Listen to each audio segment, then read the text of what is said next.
changed the art of hitting into a science. And that cold, scientific approach to baseball is standard operating procedure among all great hitters today. Clark Booth has some thoughts along those lines. This may be a little tougher. Even in his twilight, there is that none too subtle air of intimidation that he exerts. Don't let my wreck fool you.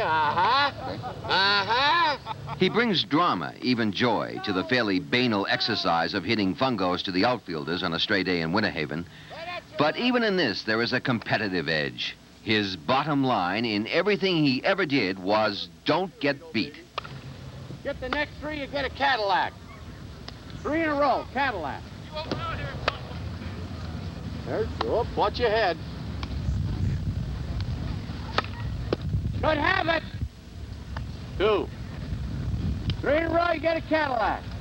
Yeah.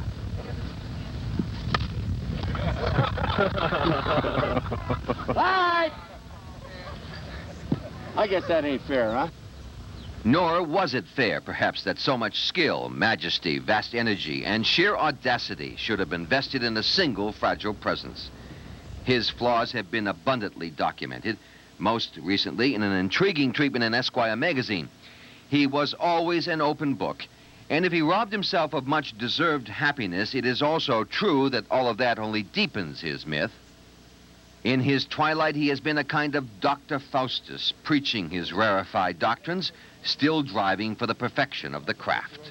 You play it by ear a little bit. Heck, someday there's a pitcher out there, and I mean, you never saw him. And how can you do any homework on this guy? But you see what he's doing with the first hitter, the second hitter, the 8th hitter, and the 4th inning. Now, how is he doing it? Yeah. Getting everybody out. What's he getting you on? You ask questions, boom, bam, bam. You know they're hitting him in the ground, in the air, and you say, bam, I'm going to counter that. Yeah.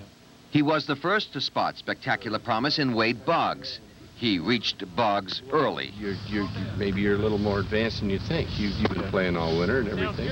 But the first thing, you know you're in front. So don't try to hit, you're probably trying to hit the ball a little too hard, too. Just trying to lay him through the middle. Just get going, that's all. Whispering his incantations, urging upon him the fanatical dispositions, the intensity, the obsessions, the arrogance required. But at least you know what you're doing. Sure, you're in front. You start hitting ground balls, you're in front, you're in front, you're in front. Start hitting balls out there, you're late. Boggs is not a true disciple of Williams. Very few are, maybe none. For Williams' demands are too great, his expectations too high. He is basically an impossible act to follow.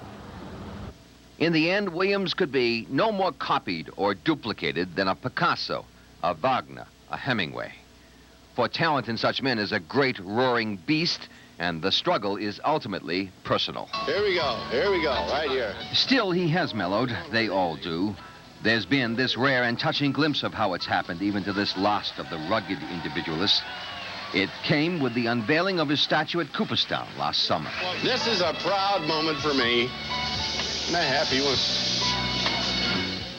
Here at last, the passions that fueled his prodigious devotions overwhelmed him. You might argue about the subject,